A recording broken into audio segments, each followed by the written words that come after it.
Hey, welcome everybody to another episode of Faith, Fitness, and Fastballs. This is your host, Vincent Jackson, and I have one of my boys for life, Christin Stewart. How are you doing today, man? I'm doing good, man. Thanks for having me on. For sure, man, for sure. Yeah, you already know I had to get you on here and talk about your story and talk about how you came up and how you got to the big leagues and how you chose UT and just how we honestly met, which is Yeah. a crazy story because I guess for me, when the first time we actually met was it was during the fall when I remember, and we played against each other. Remember that when we played? Right. Yes, and You were with I had the heard. Atlanta Blue Jays. Yep, exactly. You were Yeah, team I elite, faced and it. I had just heard about you. I think that was right before you broke the record for home runs. And I'm like, and I was pitching that game. So I was like, who is this guy committed to UT? And we had talked before the game. I was like, all right, we're gonna see what he's about. And we were at East Cobb, and I threw Oh. you an inside fastball, and thank God it went foul. But it probably went a smooth 420 down the line. And I was just like, oh my God, this dude's hands are real. So since that day, I knew how good you were. And and ever since then, obviously we became roommates. Our sophomore and junior year. We've been Yeah. boys since. I was at your wedding, you were in mine, and obviously just us living close to each other. We've kept in touch since. But definitely wanted to get your perspective and just let everybody know exactly who you are. So tell us a little bit about yourself. About your high school journey. Let's start with high school actually. About what high school you went to and how that process went. Yeah, man, for sure. So I'm from like Gwinnett County. This is where I was Okay. born and raised. So I grew up around here my whole life. I actually just moved back here. But yeah, I went to a small private school, Providence Christian, which is like in between Parkview, Berkmar, over there by GAC and Yep. Lilburn. And high school ball was fun, man. Like I had a Mm-hmm. blast. And plus we were good. Like the Yeah. core of us, we were like we all knew we played baseball and we all knew we were like pretty good, the core of my class. Because we were all like the core of us were there since seventh grade. Mm. Um, and so we started like on varsity as freshmen and And how many just of played. y'all of that core would you say? How many was that?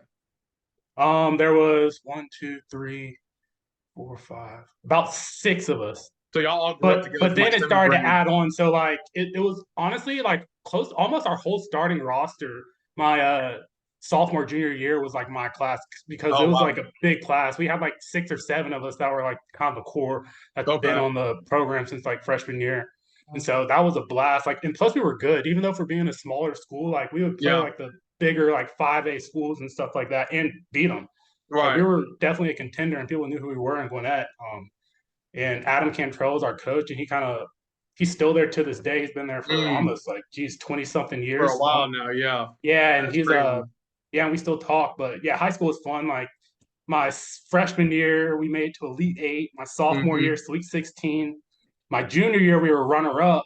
And Yeah. then my senior year, we won state. So it was finally nice getting that win after losing the finals my junior year. And So who we got and that who ring. who'd y'all play your senior year? Gosh, Do you remember? it was someone in Cherokee County. Okay. Okay. And Something and like that. I don't and I, remember the exact school name, right. but I And I remember. know, I do remember though we lost in the state championship my junior year to Hebron Christian. and that's where Mason Felt went, right? Yeah, that's our Mason Felt, Jordan Hillier. Yeah. Um, That's those there's a are lot of guys. Yeah, I think Mason got. He was a pitcher. He got drafted out of high school, and then yeah. Jordan went to Kennesaw State, and that's where Daniel Lockhart went. And Yeah.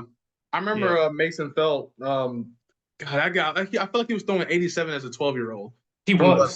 Side. I mean, it Yes, was crazy. yeah. Crazy But thing about Mason, we played t-ball in like minors together when we were like probably like 5, 6, 7. oh wow, so he was So he was I've around known the him area since, too. yeah, and plus I went to Hebron, so he was there when I went to Hebron before I went to Oh, Providence. So we knew each other from that too. didn't know that. Okay, cool, cool. So okay, so walk me through. Was it your junior year when you broke the record? Uh, Junior year was single season home run record. Yeah. So let's talk. I broke. Let's talk about that. Let's talk about Yes, the single season record. So what was it 26 long balls?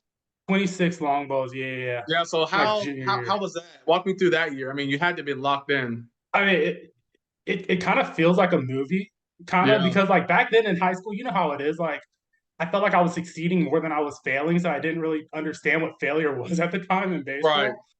Which is kind of wild to think about because it kind of got culture shock when I got to Yeah. college at Tennessee, and I was like, Yep, we During all that did. first fall, I wasn't even hitting 300. I was like, yo, like this game's kind of tough.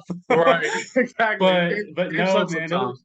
it was crazy. Like we were just, I honestly wasn't really even thinking about any of that. I was just honestly thinking about like just winning and keep on trying Yeah, to win that state championship that year, because obviously I was one of the leaders on the team. And you know how I am. I'm not like a big rah guy, but I try to right. show more of like kind of my actions and how I come into each day. Yeah, on the field stuff. Yeah, and so like doing like just having such a good year. I think I had like hit like around I had like hit around 500 that year. I think I had like a 500 batting average. I had like 70 something RBIs. I had 26 home runs that year, How not do you not, including like almost the 60 something walks, 70 walks I had. like how do you not win like Gatorade Player of the Year or Georgia Gatorade Player of the Year that year? That I is those are really crazy thought I was numbers. going to get it, but do you know who got it? I do not. Who won it that year? It was Matt Olson. Oh, that's the only name I could think of. Well, I Yeah. mean, he had some But crazy numbers too, but he had he crazy. was hot on the mound. We were always neck and neck in home runs in high school. Like he Yeah, always put up stupid numbers at Parkview. But the thing is, he went to a bigger school. You know, yeah, he went Parkview, to like and a also he had Parkview. the stats on the mound too. That probably, Exactly, he was a yeah, pitcher also. yep. No, I So mean, if you're gonna come in second to somebody in Gatorade Player of the yeah. Year, then I guess But he's a good we guy. were in we ended up being they couldn't just give him Gwinnett County Player of the Year, so we Yeah, were ended up being co-player of the year. makes sense. That makes sense. I mean, I And I get think it. that was my senior year. We were co-player of the year because we were both Mm, graduating in 2012. So okay. um, And high then school. what was the other record you had? The national one or Oh, I all was time? like, I think I was one or two under the national record for career home runs. What But in the what was state of, that at? Do you remember the number? I think it was like 71 or 72 for career Ooh, in high school. But I ended up having 69 high school home runs.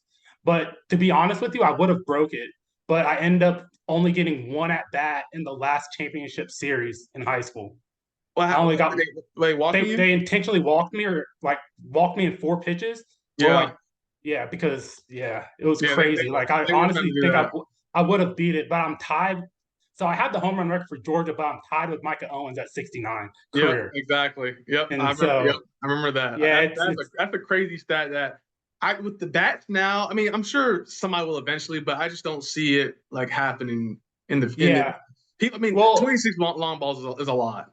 yeah, and plus you have to be like honestly to get it. I really think because you don't play that many games in high school. So like the That's thing true. is like I feel like you have to be on varsity as a freshman to even like have like a good Have a chance of chance getting it. You know what I mean? for sure. But I mean records are meant to be broken. Like I don't expect to have Exactly. it forever. But I You'll take really the want to cap. hold that single. I really want to hold the single season record for a Yeah, while because I still have that. That's mine at I think you 26. will. I feel like you will. I So feel like you will. So okay, cool. So senior year's done. You end up going to University of Tennessee. Why Tennessee at that moment? Tennessee was just the best fit for me. Yeah. At the time, I always wanted to play in the SEC. Yep. Even though there was other schools I was looking at and stuff like that, Tennessee was just a good fit because when during the recruiting process, I thought I would like Hmm. they would use me in multiple positions because they knew I played multiple positions. But you know Yeah, how it is. I ended up being in the outfield, and that was probably one of the best things that happened in my career. Even though for it was sure. like a totally different position than what I was used to because I was a catcher. As you know, I played catcher first Exactly. A base lot in of people high don't know school. that you were a catcher and Yeah, yeah, you were a catcher in high school. because That's why I remember. Go ahead. I got recruited more as a catcher than I did as an outfielder because I only played outfield a few like times, especially during big tournaments because Yeah, scouts and stuff wanted to see me out there. So gotcha. And did you have any out of high school? Did you think you might have got drafted or anything? Like what happened with that, or did you just know you were gonna go to school, or was it a number thing, or what that looked like? to be honest, like I'm not really sure. Like I always put Yeah, up really incredible numbers in high school, but I think looking back, I think people didn't really believe it because I went to yeah, such a small school. They thought I wasn't really playing against anybody. yeah. But that wasn't really the case because during summer I would do really well in all like the perfect game thing. I think Right. now it's like PBR stuff, but perfect game was like huge when we were coming through. So those were like all the tournaments I did, like the World with Bat and stuff like that.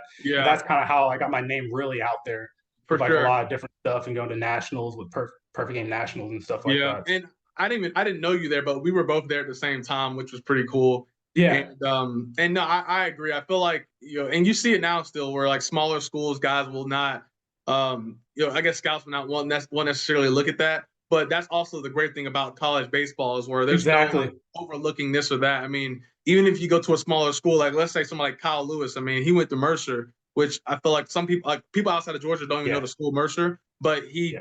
tore it up into Cape and he was a first rounder. You know what I'm Right. saying? Like So school, yeah. Once you get to college, like if you're a player, you're a player they're gonna at the end find of you. the day. They're gonna Yeah, find they're you. gonna find you. Talent will be found. So Exactly. And then for you, so you chose Tennessee. What were some of the other schools that you were thinking about at that moment? the biggest schools that like were in the conversation, there was probably like three or four. I know Kennesaw State Mm-hmm. was one of them, just because it was like kind of close and local. The other Yeah. one was Virginia Tech. I Oh was wow. really Okay.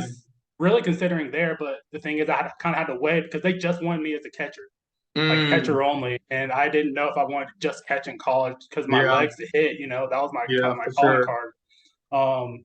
And then honestly, it was like Vandy looked at me a little bit, but a lot of their scholarship money was tied up, and plus the private college, so like Yeah. I had to get like a good chunk of scholarship money to even consider that, and it was kind of Right. It's tied up. different. But they had like two or three. I think they had like two All American outfitters, and they told me on my visit, they're like, "Hey, like you probably won't see the field freshman year."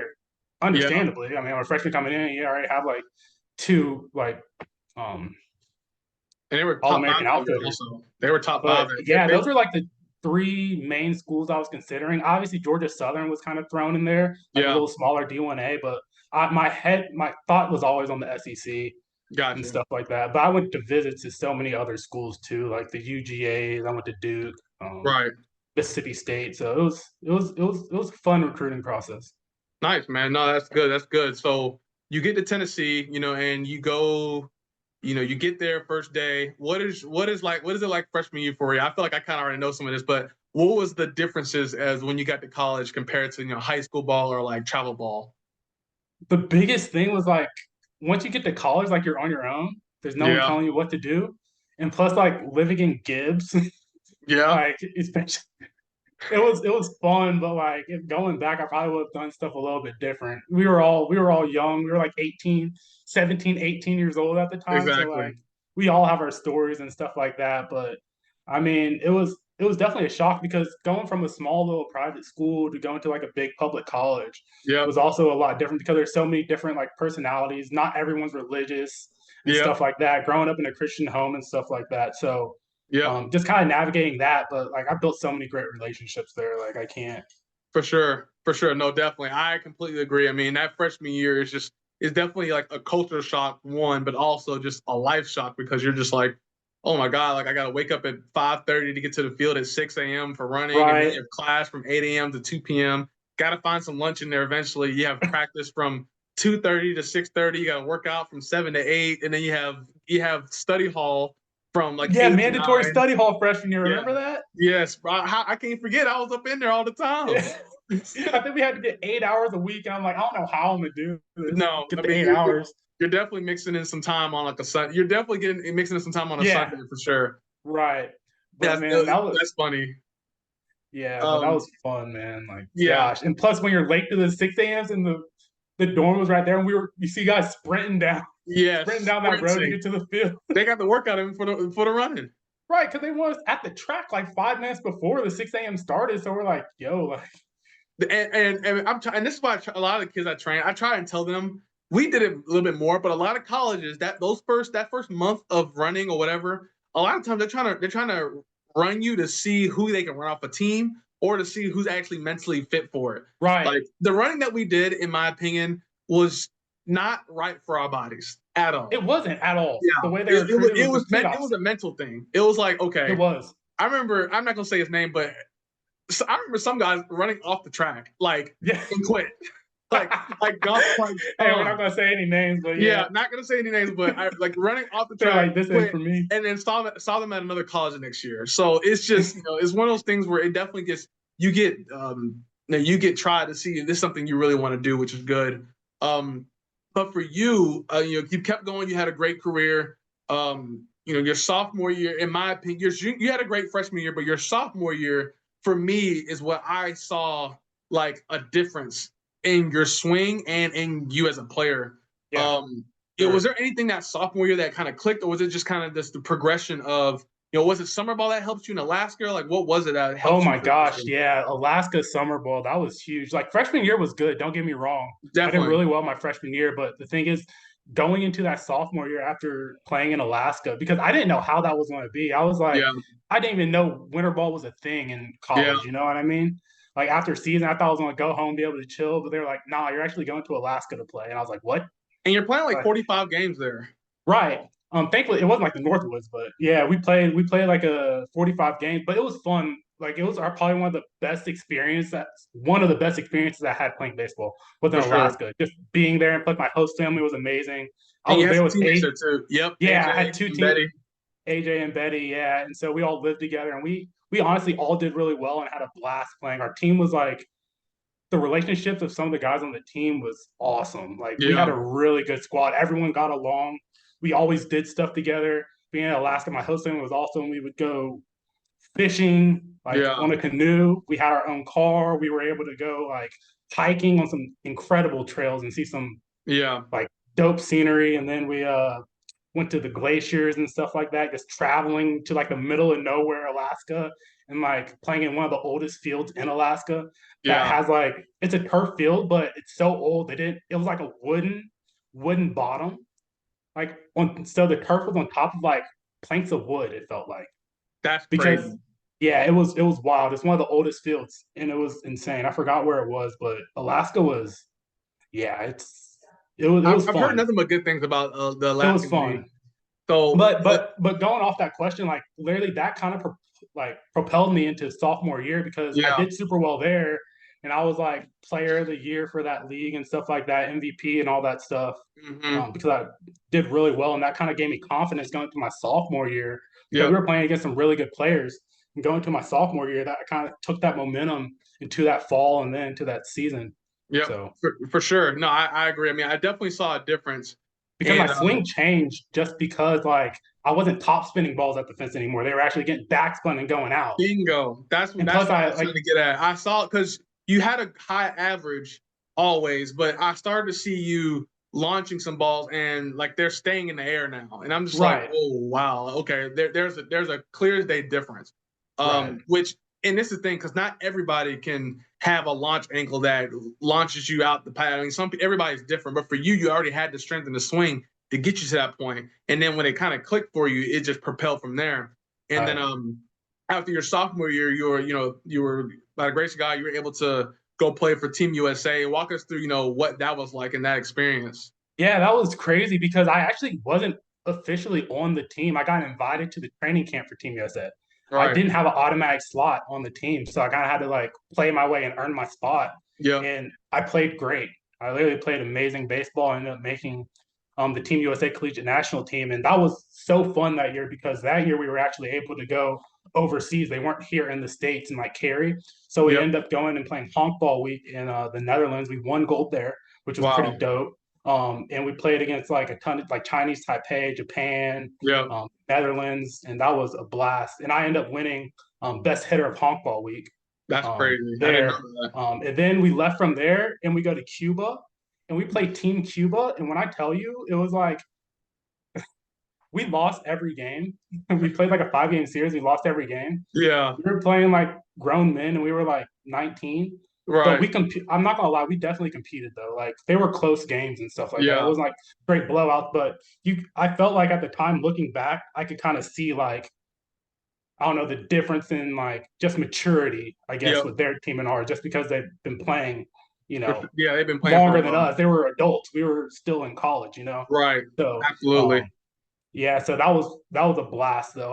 I'll remember those times forever because it was such an honor being able to be selected too. Because going Yep. in, I didn't really have expectation. I just wanted to play well and kind of Yep. like because I was in the Cape Cod League, and that's a great league for Yeah. like scouts coming out and stuff. So I would We just were supposed to focus play on like, against you. I think the day you left, we were supposed to play against you guys that next like hmm couple of days, and I was excited for it. I'm yeah, like, where's Stewie at? And I'm like, oh, okay, that makes sense. yeah. And so I ended up making that team, and yeah, I had a fun summer, and we had an incredible team too. Oh Yeah, my for gosh, sure. that team For was sure, y'all stacked. did. You did, Mhm. and so which is good. I mean, Team USA, like that's the top 25 guys in college baseball that get to play on the team. I mean, it's Yeah, that's some of the best yeah, and there's competition. some players that were like incredible players that are still playing the big leagues right now that didn't even make the team. Yeah, So yep, out of training exactly, camp because I think it's exactly. all about like how you were doing at the time because like Which I that's what they understand. needed. Yeah, exactly. It's like You it's need a somebody full at that moment season. It's now. kind of like you said, a sprint because we go straight into after the training week, we go straight into international play. Yep, So they kind of needed someone that was like hot at the moment to kind of ride with. And exactly. thankfully, I was one of those guys. So Which is good. Which is good. And that propelled you to a really good junior year. I mean, you were 3-4 hole most of the time, and yeah, I think you definitely led our team in home runs by a long shot, and yeah. that eventually you started to get some draft notice, and I think we all started to see it that there was the opportunity for that high pick to be there. And Mm. so walk us through your draft experience for 2015, and maybe like that day, maybe a couple days leading up to the draft, and what was that like for you in your space? To be honest, it was just a lot of like my advisors at the time, just talking with them, kind of Yeah, like expectations and kind of like what if things don't go your way, like how you want them to go, like yeah, what will you do? Will you consider going back to school? Like, right, but the biggest thing with all that was I was trying not to focus on it too much because I right, knew like God was going to just, I try to just give it all to God because I mean, at the end of the day, like it's a little bit out of my control. It's all about right, what the team wants and needs because as you know, in the draft, like you could be the best player on there, but not a good fit for the team. So they're not going to yep, pick you. But going into the draft, honestly, I genuinely had no idea I was going to go first round. yeah, I honestly didn't. I had some private workouts and stuff like that with like mm-hmm, teams other than who drafted me, right, and that may have played a part because they wanted to get me off the board earlier before they scooped me. But right, I had some really good workouts with other teams. But the thing is, like Detroit picked me up at I think 30 their their comp pick of the first round. I think I was mm-hmm, 34th overall. yep. And that was a first round comp pick, and I was ecstatic. Like I didn't even know I got drafted. I wasn't even watching the draft to be What were honest. you doing at that moment? I was watching Netflix because I wanted to keep my mind off of it and focus.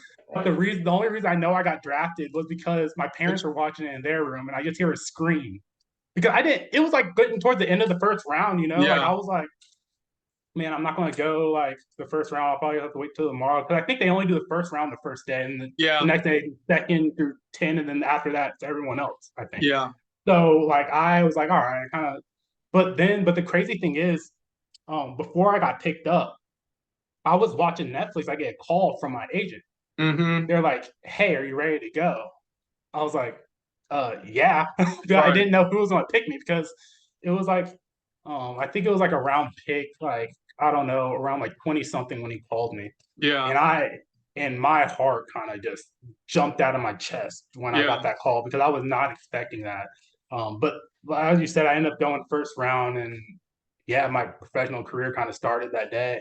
I right, kind of after that because it was just me, my family at the house. My mom was screaming when my name got called. Like yeah, I ran after I heard my mom scream. I like ran to their room thinking something happened. But then they were watching the draft and they were like, "You just got drafted like first round." I was like, yeah, I was that was a fun time for me and my family. Just all the like sacrifices and stuff they made kind of for with me sure. kind of came to fruition Yeah, because they kind of believed in me. Sometimes when I didn't even believe in myself. So it was yeah, that's no, and that's a good thing. Like when regardless of when you get picked or where you get picked, if you get picked, you just start to think about everything that had happened from when you were young playing t-ball to travel mhm. ball to just playing in that heat and the cold Those and long car rides with your yes, dad or mom, yep. And then if you're a getting college guy, off work. you think about everything you went through in college, all the running, all Mm, the just everything that you went through with the the running. the slump, yeah, the running, the slumps here, the good days Yeah. here, the travel days. You think of all that, and I'm sure that you probably thought like, okay, like it was worth it at that moment, Yeah, um, 100%.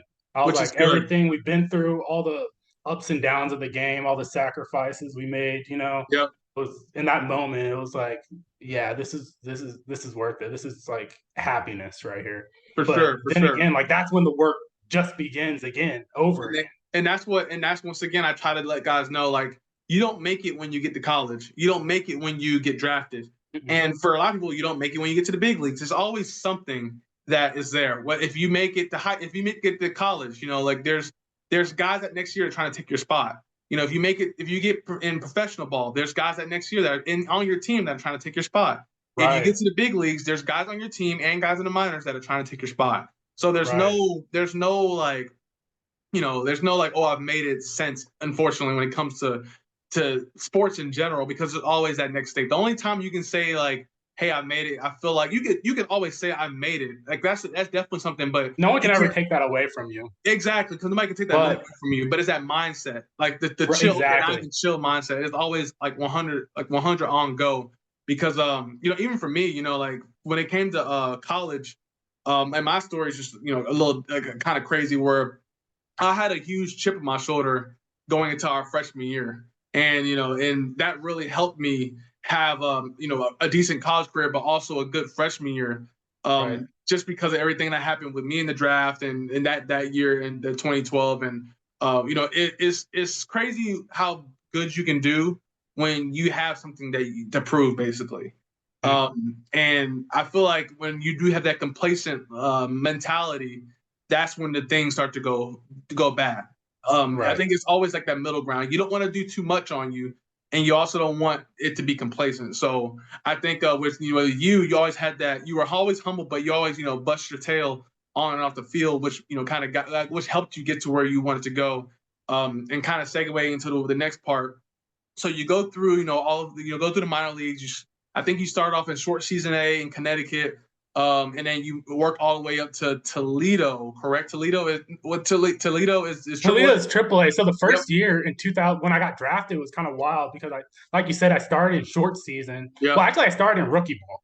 Yeah. Like Okay. Yeah, you did. because they pretty much they had to switch the teams because I signed a little bit later, so they had to switch the teams from I guess like short season to the players I just got drafted to send there Yeah. to short season. So pretty much I was in rookie ball for a week, and I was like, if this is what pro ball is, this is crazy. Yeah. Like a lot of players going in, I think pro ball is gonna be like, hey, you're gonna be in like a nice stadium, you're gonna play like Mm-mm. even in the minor, you're gonna play like in front of a ton of people.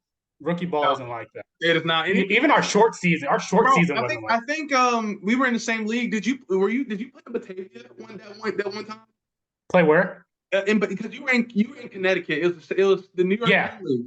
Did you ever play yeah, in Batavia? Did you play in Batavia? They were in the same league.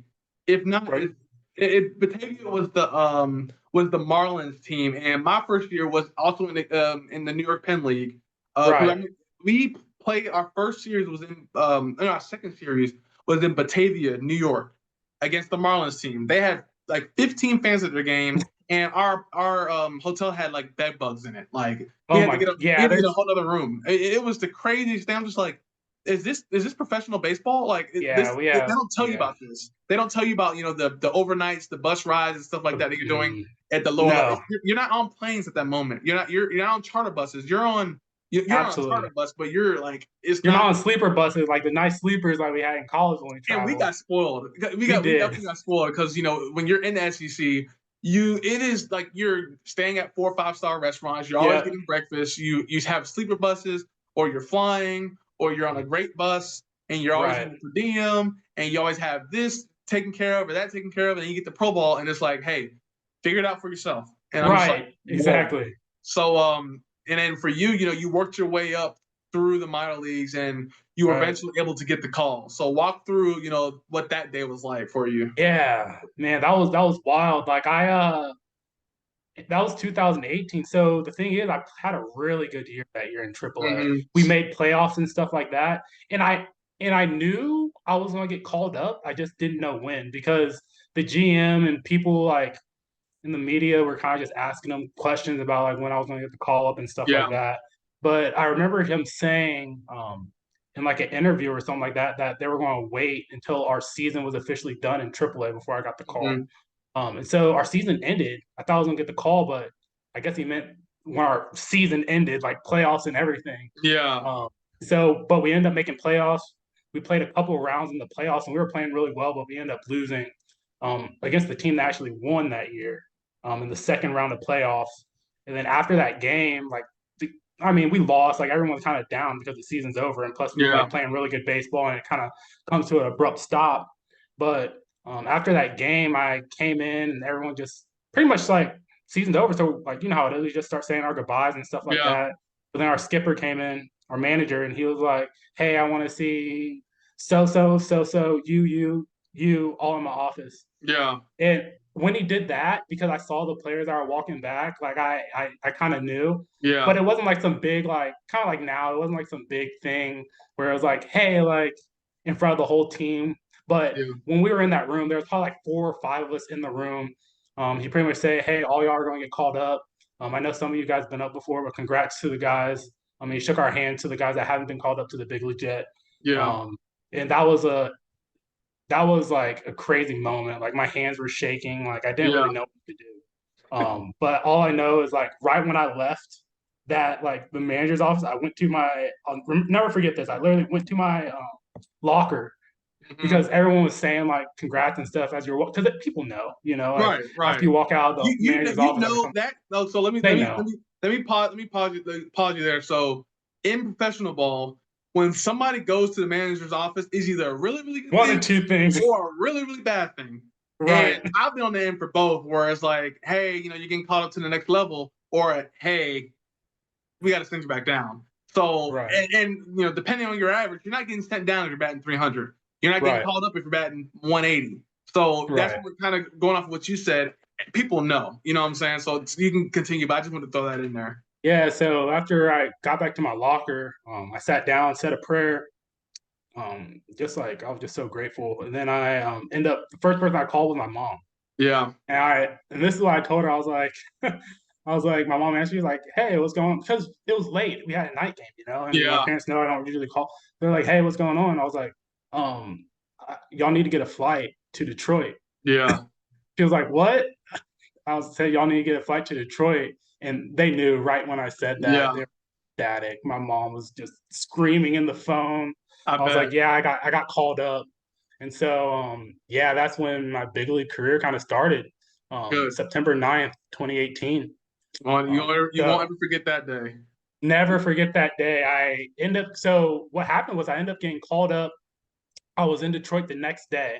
Hmm. And they were playing the Cardinals, but Okay. I wasn't starting that game. Okay. I didn't start my first like my debut, I guess. Yeah. But I did get one at bat, and I Okay. got to a full count and ended up just popping out foul. Hey. But I battled though. But I had so Hey, much adrenaline. Like exactly. Guardy, our manager knew like he just wanted to get my feet wet because he knew like so many because that the first Yeah. at bat like they announce you, but then everyone in the stadium's clapping because they know it's your debut. Yeah. So that was pretty cool for It me. was good for you to soak it all in. Yeah, exactly. I was able to soak it all in. But then Guardy, after the game, he was like, "Yeah, I just wanted you kind of get your feet wet because tomorrow you're starting against Verlander."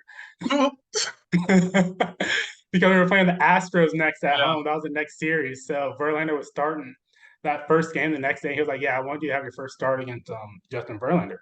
And so I was like, "All right, cool." And so the next day comes like just nerves. First at Yeah. bat against Verlander. When I tell you, I smoked a ball. Like Yeah. he has a high spin rate already, but he threw a fastball up in the zone and I just squared it up, smacked Yeah. it center field. I was running the bases so hard. I didn't even look at the ball. I'm like, I know this is down. Yeah. Literally, the next thing I know, I'm like standing on second base. They're like, you're out. I was like, wait, what? I guess Springer made the craziest catch of his life Right. And to you're just like, okay, bro. left center, diving catch to left center, and I was out. That was my first at bat against Verlander, but I ended up getting my first hit against Verlander, which is kind of pretty cool story. Oh, for Um, sure. Definitely. No, because that's yeah, so funny. a But single to that's right field, and good. then yeah, it was From the there. next day. Verlander actually came. We were during BP, and he was like talking to some of the guys in Detroit because obviously he played there, and Yeah. that was when he just left. Like he was just Right. traded, I guess, That's that true. year or something like that. I don't Yeah. remember what happened, but he came over and said congrats. That's Because dope. I don't know if he knew he obviously knew I got called up with him because he may have heard Yeah. my name before, but he I played with his brother Oh, for the okay. longest time in the minor leagues. So he probably knew of he definitely knew of you then Yeah, because of that. He probably watched his brother's games and a heard your hundred name a per lot. 100%. So that was a pretty cool experience when he said like congrats on the call up and like stuff like that. So Good. yeah, that kind Good. of started my big league career right there. First extra base hit was off of Garrett Cole, and then That's crazy. yeah, a Go couple from of days there. later, I had my first home runs. I had 2 home runs Yeah. in the same game for my I first two remember home that, runs in the bro. big I leagues remember that. when I I got remember called up watching. in 2018. And That that was that was crazy crazy. That was because crazy. one of my best friends was in town. Sage was in town for Yep. that. And That he same recorded live both of chat and them. all of it. Yes. He recorded both of them, and I was like, Yep. "This is like the coolest thing," because he was in disbelief because the seats he had were like down the line a little bit. I don't know if he was walking around, but Yeah. the shots he had, you just hear him screaming when the ball left the bat. He's like, "That might go, that might go," and then it Sage goes. is Yeah, such and a the good second one commentator. was the first one I didn't know was going to get out, but it squeezed out. The second one was a no doubter. Yeah. Yeah, That is, so I those. remember that, bro. That was crazy. Like watching that, I'm just like, no way this dude just hit 2 bombs in the same game. That is crazy. Yeah, Um, so so so let's talk about, let's stay for pro ball. Um, what are some of the struggles that you didn't like that you went through or you didn't know about? Not even just the big leagues, like in minor league ball in general, because we've all been there. What are some of the struggles that you went through that maybe you didn't know about beforehand, or whether it's like health or whatever it may be that you have went through during that time of your life? I didn't realize how much of a grind playing, like going from like 60, 70, maybe 80 games in college if you make it all the way through to the Yep. World Series to playing like 142 Yep. or 46 or whatever it is in the minor leagues. Yeah. Like that's a huge jump. You're playing every day Yeah. and just making sure your body's prepared for that. Because when we were younger, I felt like you could just roll out of bed. My first like 2, 3 seasons in pro ball in the minors, like I could just roll out of bed and be ready. Yeah. But by the time it got to where I was like my first couple years in the big leagues and maybe a little bit like before that in 2017 and stuff, I was like my body's starting to feel it a lot more, so I need Yeah. to start taking care. So that's why I always tell younger kids and stuff like that, make sure you take care of your body early Mm-hmm. in your Get into those career so habits. it doesn't catch up all at once, because I can only imagine a high school player that doesn't really understand like what they need to do yet to get Yep. prepared, because we had college to kind of like mentally prepare us and physically also prepare us a little bit more for pro Back. ball. Going through that. But that's one of the biggest things, just making sure you're mentally prepared and also you like prepare your body for games, because I got injured for first serious injury 2018. I didn't even know I was like really hurt because I was Mm. just playing through it, because in 2018 I had a sports hernia. So pretty much like I Mm. played through it in the minor leagues. Like I was playing super well. I was just like babying it on, like Yeah. not babying it, but I was playing through it, if that makes Right. sense. Like Yeah. it would hurt, but then I just stretch a little bit extra, get it more warm, and then it would like be good.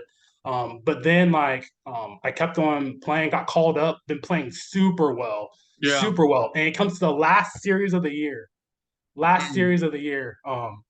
We played Minnesota. I played through the game. I told the trainers like, yeah, I'm not like my like I thought my hip flexor was killing me, Yeah. And like when you say hip flexor hurting, they always go straight to sports hernia, just Yeah. because that's kind of like where you feel it.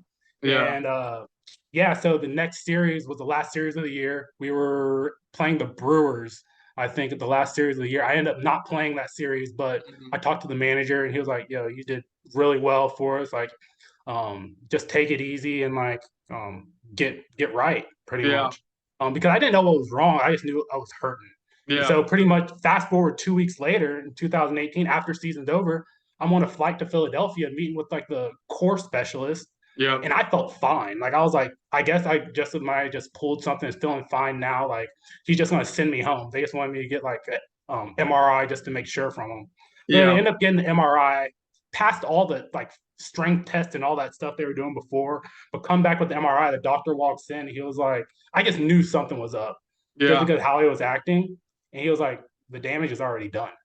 I was like, Mm. what you mean? What damage? Right. What damage are you talking about? Yeah, and so pretty much I had a sports hernia, so my core, my rectus abdominis, my core was tearing from my pubic bone, and you can't like rehab that. The damage is already done, so I have to physically go in and reattach it. Yeah. Surgery on it. And I ended up having that surgery, but thankfully, it wasn't like a. It sounds major, but like I was back walking the next day, even though Yeah. it hurt. Like they want you moving around, and so I did rehab that off season, and had to end up coming back. Spring training in 2019 was great. I did Yeah. super well, and then my first full season started in 2019 in the big leagues. Good. Good. Yeah. No, I agree, man. Like I think a lot of people think they love the game of baseball, but it's like you said, it's a big difference from in high school playing. If you play your high school season and then play, travel ball of playing however many games, and you get to All right. college, where yeah, you're only technically playing, the 57 plus the playoffs, but we also are playing, we're scrimmaging every day from January to the first game. So that's tack on Right. that, let's just say like Exactly. 25 games there. And then taking another jump, going to pro ball where you're playing, 140, 150 games plus. Mhm. I remember that being for me. I mean, I remember my first year, and it was like the middle of August. I'm just like, I don't know what day it is. Like I thought it was Tuesday, it was a Saturday. Yeah. Like you're just, and then your whole body's hurting. So that is a huge step to where you have to take care of your body because you only have one body. You know what I'm saying? Right. So, Exactly. if you're feeling it in your knees, you got to figure something out to get your knees going. And if you're feeling it in your arm, you got to figure something out to get your arm going. So that Especially if helps. you're especially if you think about it as like the year you got drafted, you already played a full season in college. Exactly. And then you go to pro ball, and if you're starting, you're playing because we made it to play all the way through the playoffs. We ended up playing Yeah. another 72 games. Yep. My first short season. Yep. And So so we played played 120. That's 120 plus a game right there. Yeah, we played more games than I did in the regular season at Tennessee. Yep. In a shorter amount of time. And exactly. we got the Pro Bowl that first year. So it's yeah, because in college you're playing 3 on the weekend and usually one weekday, maybe 2, but usually 1. So you go from playing 4 games a week to 6, 7 games a week. Huge difference. Yeah, huge difference. So I agree though that health aspect as well as the grind of just every single day. Like for me, it's just you don't realize it, but in college, if you have a bad series, it's like okay, okay, yeah, 3 for 12, like I'll mentally come back. Exactly, but in pro ball, I mean, you a 1 for 18 can happen in a heartbeat. If you haven't gone 1 for 20, I don't think you played long enough. Definitely not. You haven't played long enough. I remember one time I was like 2 for 36, I think, and I was just like, bro, I didn't realize that was 2 for 36, but I felt that was 2 for 36. Like it was just it was a lot, and I think everybody all my boys who I played pro ball with who have played pro ball have been through that exact same thing. I know some guys that had an 18 game long strikeout rate where they struck out once every 18 games in a row. Oh yeah. Yeah, I mean I know some guys that went over 20 with 10 punch outs. I mean it happens to the best of them too. Like I don't want people to think that it's just like these are the type of players. Everybody's gone through it. Everybody. Bryce Harper's gone through it. I promise you. Like, it happens to everybody. So Aaron Judge has gone through it. Aaron Judge has gone through it. Aaron Judge has gone exactly. So it's just, but that's why when it comes to baseball, if you go 3 for 10, you're gonna make millions of dollars. Oh yeah. But in anything in life though, if you do a job at 3 out of 10 clip, or you go to school and you only get 3 out of 10 right of a test, you're failing or you're getting fired. One of the two. So, but that's the only sport. Yes, that just shows how hard the game is. It fail really more does. Than succeed and still be an all-star. Exactly.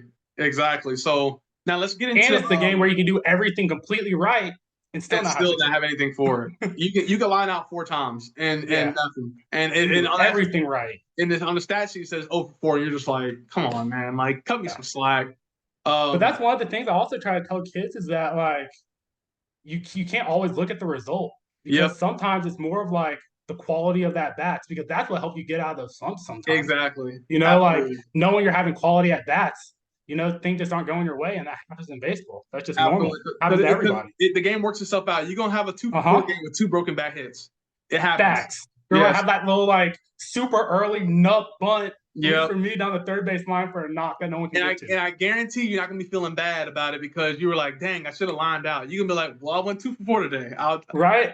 My bat's died a hero, so we're good to go.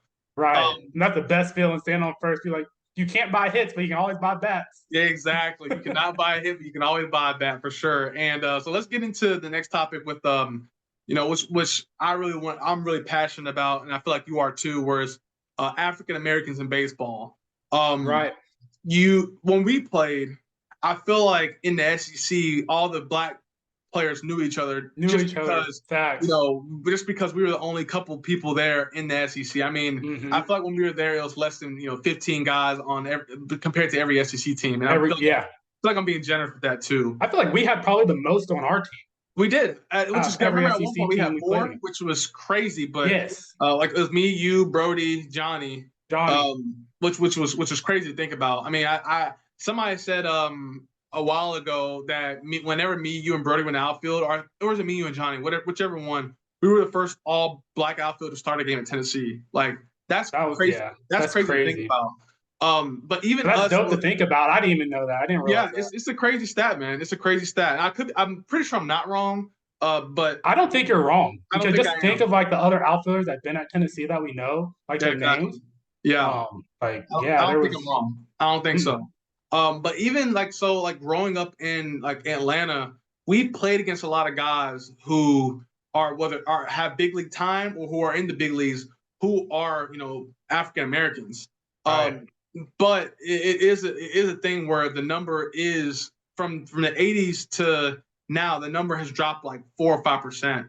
Why do you think the reason for that is? Like, why do you think more African Americans are not in the game in the big leagues right now? Yeah. Well, this is kind of a good segue for kind of the Players Alliance, but let me just give you a few stats. Like in 1991, opening day in MLB, there was 18% of MLB were African Americans on the opening day roster. Mm-hmm. And it's 6.2% opening day today. So That's that's like 60-something% down from what it was. And it's even down from last year because last year was 7.2. And so the 7.2 last year, now it's in the sixes. 6.2. It dropped a full percent. Wow, that's crazy. So yeah, it's wild. But the thing is, the reason I think that's happening now, just because like with all the tournaments and being able to get exposure and stuff, baseball is like one of the most expensive sports when it comes down to it.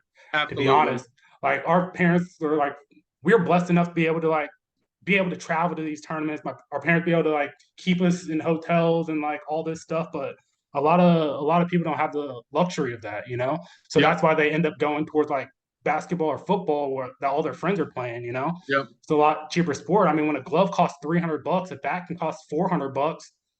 Like in BGs, you go through those. Like it's between a new bat, a new expensive. glove, like let's just say cleats and some batting gloves.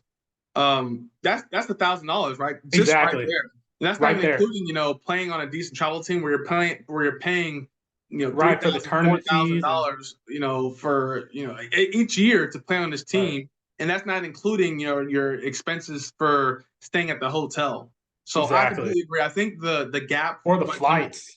Or the flights. Have to go somewhere, like get invited to like the national or something. That's exactly, because we were lucky enough because a lot of the tournaments that we were in, they were in. It was local. You're in the hub. Yes. Yeah, you didn't have to go anywhere. So that's not including the rest of the nation that had to travel to East Cobb, Georgia to play in those tournaments. A lot of people were flying in, right? Exactly. Which is a tough stat, but I'm hoping as time goes, we have things like the Player Alliance and whether it's like RBI or whatever it may be to help out with that. But I completely agree that I think it's a financial thing because from what I know, some of the best players I ever played against growing up are African American players.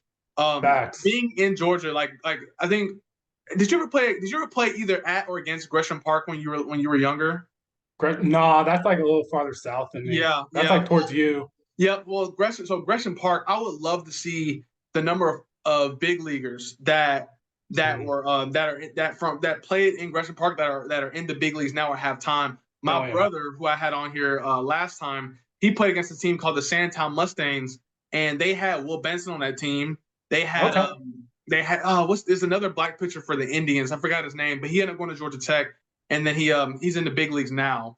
For the Indians, you mean the Guardians? Well, the Guardians. Yeah, my fault. The Guardians. You're not talking. I don't think McKenzie's from here, is he? No, not Tristan McKenzie. But he's a great black player. But no, there's another dude, and I'll look him up after this. But he went to Georgia Tech out of high school, and he's in the big leagues now, and they love him. But that's two guys, and I played against the Atlanta Monarchs, who from that team, who I'm gonna have some of the people from there on this podcast. But the Atlanta Monarchs, they had Terry McClure, who was like a 6th or 7th rounder. They had Randolph Gassaway, who got drafted out of high school. They had Josh Hart, who was a 1st rounder out of high school. They had like I think 5 to 6 draft guys on the team, and that's an all-black team. So it's like those teams, and then eventually as they get older, they end up getting picked and going to East Cobb or Team Elite or wherever it may be. But the talent, just to sum that up, the talent though is there. 100%. And even I don't know, I forgot which year, but it was the year when Tamar got drafted, and Drew Jones got drafted. It was like 5 like players that that were black drafted in the top like 5 or whatever maybe. Five, yeah. No, I Yes, think that was yeah. maybe 2 years ago or 1 year I think. Two, But I think it was 2 years ago when they got drafted. yes, and that was really good to see because it's like okay, like the representation is there, and the representation is there, and you'll see a lot of black guys in the minor leagues. It's just breaking to the big leagues that we're still trying to get to. So Right. I'm hoping, as time goes, there's just more, like I said, like the Player Alliance and more organizations, even lead with CJ Stewart. Oh In yeah, the ambassador program. I exactly, think Lewis Brinson went through that program. I was Louis. talking to Yeah, CJ about it. He went through I that can, program. I can see that. I can definitely see that. But I'm hoping as time goes, we get more African Americans in baseball because it's definitely needed. I mean, there was that's why I'm saying I think it's a financial thing because, like you said, at one point it was at 18%. That's a crazy Right. number to think about. So, like segueing into the player lines, I know you've done some work with them. Talk about the work that you like, what the player lines was when, like, how'd you get aboard, and what was some of the work that you were doing with them. Right. So the Players Alliance started when we were all sitting at home in 2020. During It COVID. didn't.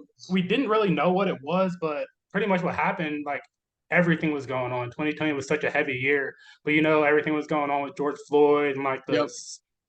like all the social injustices and like the Yep. protests and stuff that were all going on everywhere around the country. But pretty much what happened, there was a group me that started with just Mm. pro guys, black African American big leaguers. It kind of just Okay. started, and we were just inviting like all the big leaguers that were African American to the group. We were kind of just start off just sharing our stories, kind of like Yeah. all the stuff we went through in the minor leagues, like sometimes the backhanded racism and stuff like that we Yeah. experienced from fans, players, maybe even coaches, which is Yep. wild to think about. And just kind of like sharing our stories, and like the guys that spearheaded it, like Curtis, CC, you got Edwin Jackson, stuff like on the board and stuff like that. They kind of spearheaded, and it was like, hey, we're going to turn this into something. Yeah. And that's kind of how the Players Alliance started because we understood that we are so underrepresented than what we were, Mm-hmm. especially back in the 90s. Just like how I told you, we were at 18% and now we're at 6.2. Mm-hmm. So just that stat alone shows you that, hey, like it's not the talent of African Americans in the game because we just want people that look like us, especially younger players that look like us that play baseball, not to get deterred from it because they don't see people that look like them or just from like the environment they're in playing.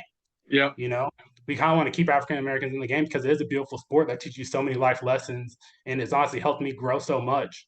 Yep. Um, so that's kind of like what we're doing. Like also like during 2020, we had like there was an event that I went to in Nashville. It was called a pull up tour, and pretty much we provided like food, PPE equipment, and all that stuff for like the community of Nashville. And they Oh, did that cool. all around the country. They had one here in Atlanta, Oh, and just nice. being part of the community. And the most recent one I went to was actually in Texas, and that was a Okay. mentor like equip the future. And so pretty Okay. much we were talking to high school players, high school baseball, softball players, and they were Mm-hmm. just kind of talking about kind of like their experience and what they've been through. Like kind of like let's say like kind of like what I was talking about, they like backhanded racism, being black in the sport of baseball. That's Yep. predominantly a white sport.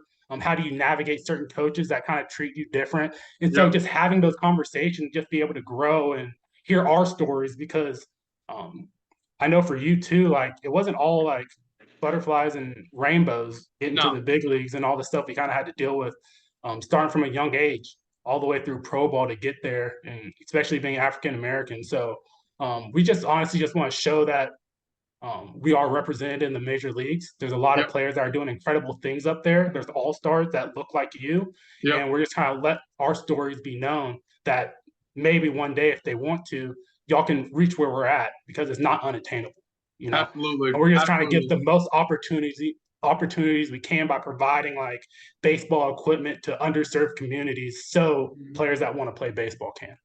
I agree. No, and that's good because I feel like that's what the younger generation of people who look like us need.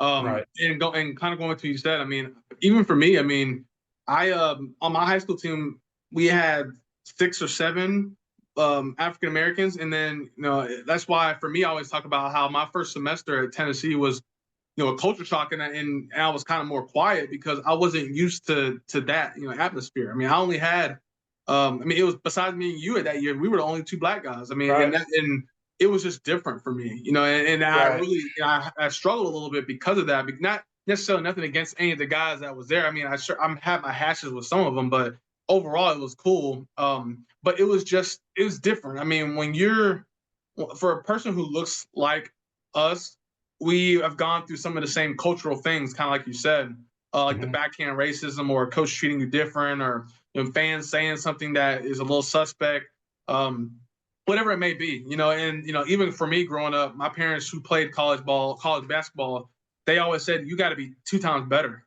And when Mhm. you're young, though, you don't. And I'm sure you've heard the same thing, but you don't know what that means when you're young. You just okay, I got to be good Right. because. But in actuality, you have to be good because a lot of times they, like people who don't look like us might have a certain thought about us. I mean, and They're looking for any reason. exactly. Even for me, I mean, for me to, and this is like personal, but I mean, we're here talking about it. Even for me, like when I decided to go to the University of Tennessee, I forgot who it was, but I remember I had to talk to like the dean of like sports or something. I had to talk to like 3 different people at Tennessee to have a conversation, just like to see who I am. And at Wow. the time, I didn't think much of it. And But that's now after looking the recruiting process too. exactly, Not yes, just seeing you play that and was me everything. getting that was during the admit whenever you're sending the paperwork to get admitted and everything. That's At the time, I crazy. didn't know what it was though. But now looking back on it, I know exactly what it was. Yeah, you know They were exactly. trying to hear how I talked and Being from, yeah. where I was coming from. Yep. Being from Atlanta. And that is just one of the few things that like I've gone through when it comes to that. And once again, there's people out there that have probably had crazier experience than I have, but Oh yeah, for sure. but I do also have But a you still story to have a tell. story. Never negate Exactly, that. I do have a Still have story your to own tell. story. So Mm. that's where and that's where also a lot of I can see why some of the younger generation might want to start towards other sports because kind of like you said, their friends are already playing football or basketball. So Right. that's why I really feel like is crucial to get more people who look like us so you can have that that community. Even and I don't know why, but I'll never forget this. Me and you, our freshman year, was it? I forgot. I think it was our freshman year where what's the name took us to go see Jackie Oh, Robinson. 42. Yeah, yeah, yeah. Yes, yes. And I forgot what was he was. I don't. What was his name? Like, do you remember his name? Dang, I no. I forgot his don't. name. But But sneaky looking back, you know what that was. exactly. I'm at. But What was it? What was it? I'm not gonna say it. Okay. All right. Okay. The Okay. extra Benny. Well, so here's the thing. Like, they yeah, it was for sure. Yeah, It was. yeah, it was.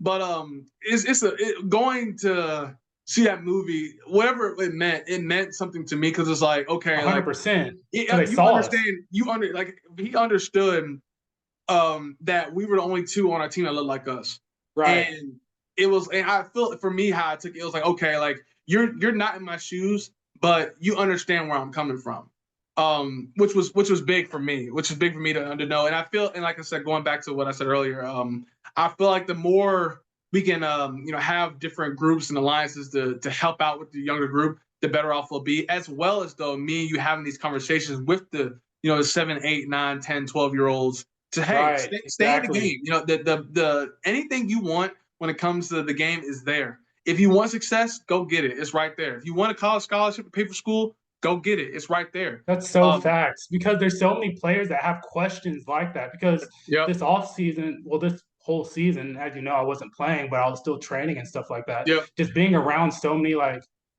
kids that look like me that are in baseball around here where I was training that were trying to soak up every bit of knowledge from me that they could and yep, like really like attentively listening to what I say and like not even always about like the physical aspects of baseball, like hitting and throwing and stuff like that, or base running, but they were talking about like, hey, how do you navigate these situations? Because I'm yep, black playing at UGA, like this stuff is kind of happening to me, like kind of like how did you kind of mentally get through that? And yep. like I think that is like some of the best conversations I've had just because those conversations help you grow as a person. Obviously Absolutely. baseball helps you grow as a person too, but like just being someone that they can talk to who's kind of been through what they're going through and like been to where they're trying to go. Like it's like it was so cool like having Yeah. so many of those conversations like this year just being present and around all these kids and players and stuff like that. They see it's attainable. They see, okay, like he did it, Why why can't can't I? I? Exactly. So Exactly. they see that it's an attainable thing that they can do. And sometimes we have to be that, the guinea pig for a lot of the stuff. I mean, Right. my brother talks about how him just seeing me what I went through helped him for, for his career. And some of the kids that I train who are a little bit younger, it helps them to see someone like me or someone like you, that with what we went through. And we're not like old, and we're both 30, or below. No. So Yeah. we're Turning 30. relatable. Yeah, exactly. We're Dude. we're relatable for what they're trying to get to, which is good. Right. But cool, man. So like I said, I mean that was really good conversation. And the last thing I want to talk about is probably one of the biggest things also, and it's the faith aspect. Um, you're really big in your faith. I've been knowing that for a while. What has your faith journey been like for you over the past year or two? Past year or two, well, honestly, just recently I had to throw a lot at God that I felt like just because Mm-hmm. I'm a new dad Yep. and just going through all that with my wife and stuff like that has been absolutely the biggest blessing ever. Zane's Yep. incredible. He's healthy. And I mean, I just thank God every day for kind of what I have here. Yep. Like my dad told me something that really stuck with me around when Raven first got pregnant. Mm-hmm. And he told me, he was like, everyone in your family will follow you if you follow God. Yeah. Absolutely. And Say it again for me, please. Just say it one more time. That's a bar right there. my dad said, everyone will follow you if you follow God. Yeah. And that's so true because the thing is, me and my wife definitely have to build each other up, but I Mm-hmm. have to be the lead of the family. I have to lead the family as a man of the family. And Absolutely. I'm just trying to be the best man I can because I want to be obviously the best example for my son and for him to see like, hey, like my dad's a godly man. He puts Yep. God ahead of our family and he leads it. God leads it, and I'm just there to follow his ways. Even though if I don't agree with it or see like where he's trying to take us, I just have to trust him and follow him because he's never led me wrong to this day. At Um, all. At all. No, that's facts, Man, I'm man. not gonna lie. Like, yeah, sometimes you get upset, sometimes you get mad. Um, I was definitely upset when I wasn't playing this year. I'm not even Mm-hmm. gonna lie to you. Me and God were having a lot of prayers and conversations about that. Mm-hmm. But the thing is, looking back over this past year and kind of it was honestly, I think God had me here for a reason, just because kind of like I Absolutely. was telling you, like for being here for my wife, because during season, if I was playing, I would have been able to only have like maybe 3, 4 days with my son, and that's Yep. if he was born right away. Yep. Because they only give you X amount of days to be home, and Yep. just being there through the whole process with my wife, the ups, downs of the pregnancy, and all that stuff, I just been I mean, I think God just had me here for the right reasons, especially also like mentoring a lot of these kids that Yep. I was training with and stuff like that. That especially the ones that look like me, because looking back, I never had someone that looked like me Mm-hmm. around like that, who played in the big leagues, like kind of like to talk to. Yeah. And I think that's honestly something like that is pretty invaluable because you can obviously hear it from your parents or like one of your trainers you have, but hearing it from someone else, that's always good. And so I think God definitely had me in the right place at the right spot this year. For So sure. I'm just really blessed and I kind of see it now. Exactly. And for everything you went through, it led you to this moment. hundred percent. Kind of like you said, where with you being the leader of the house, that although that sounds good, that comes with a lot of responsibility as well.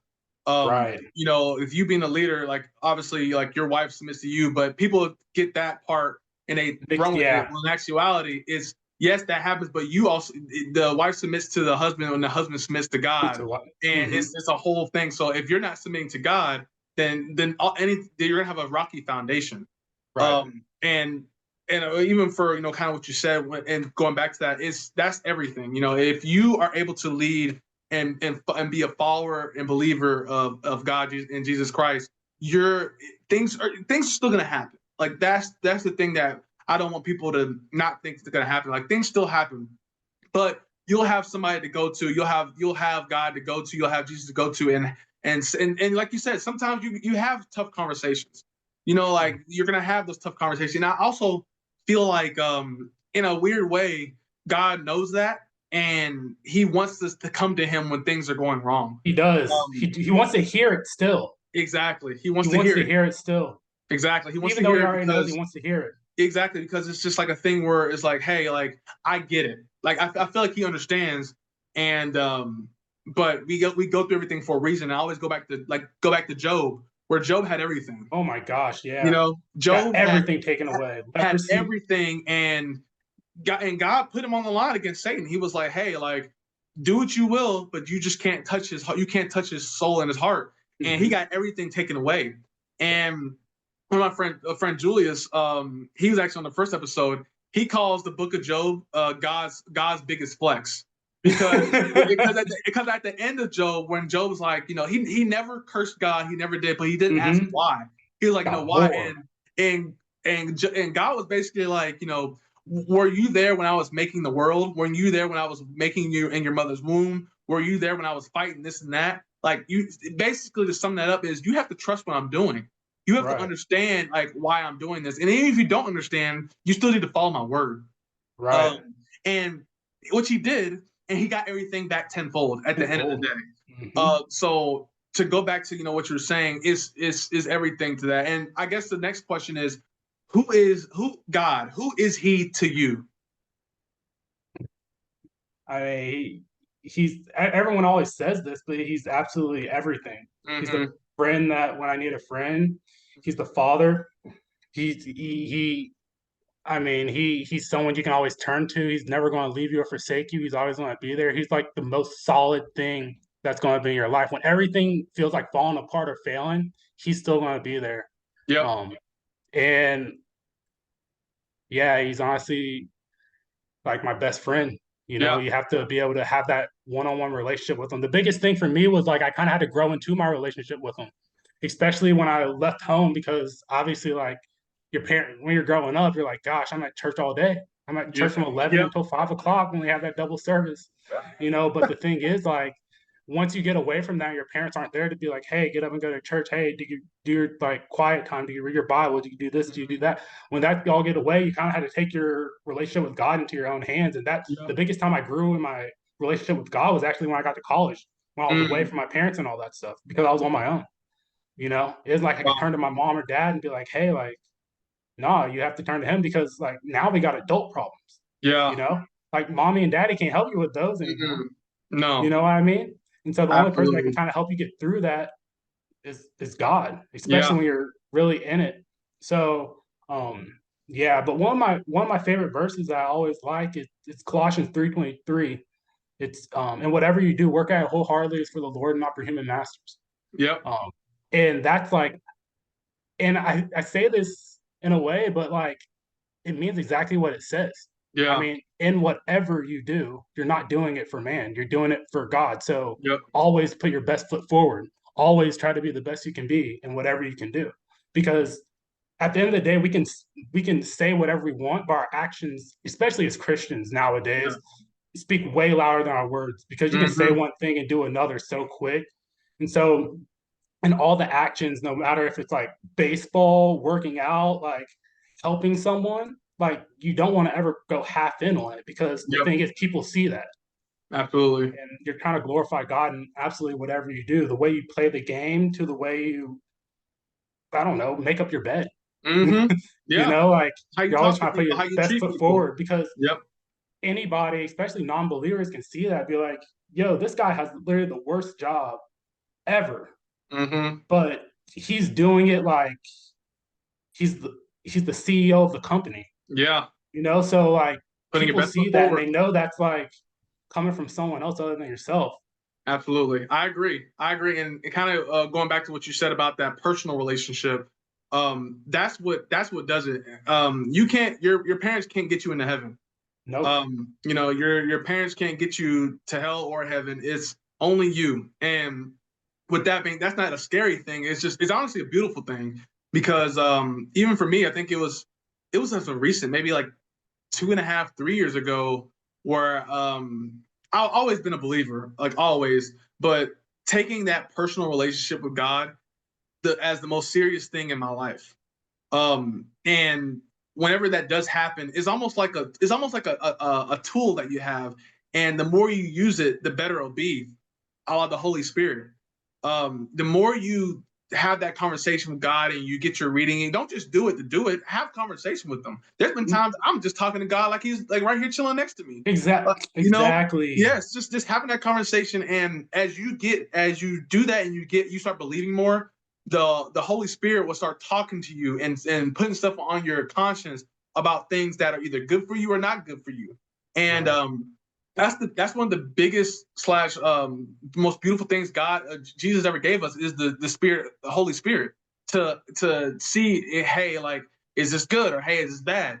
Pray on it, having those conversations. So no, having that personal, and that's why I really try to tell a lot of people, like, you can, do this reading and you can do that, you can say this or say that, but only God knows what you're doing behind closed doors. Only God knows what you're really thinking, or if you're doing it for something outside of his own will.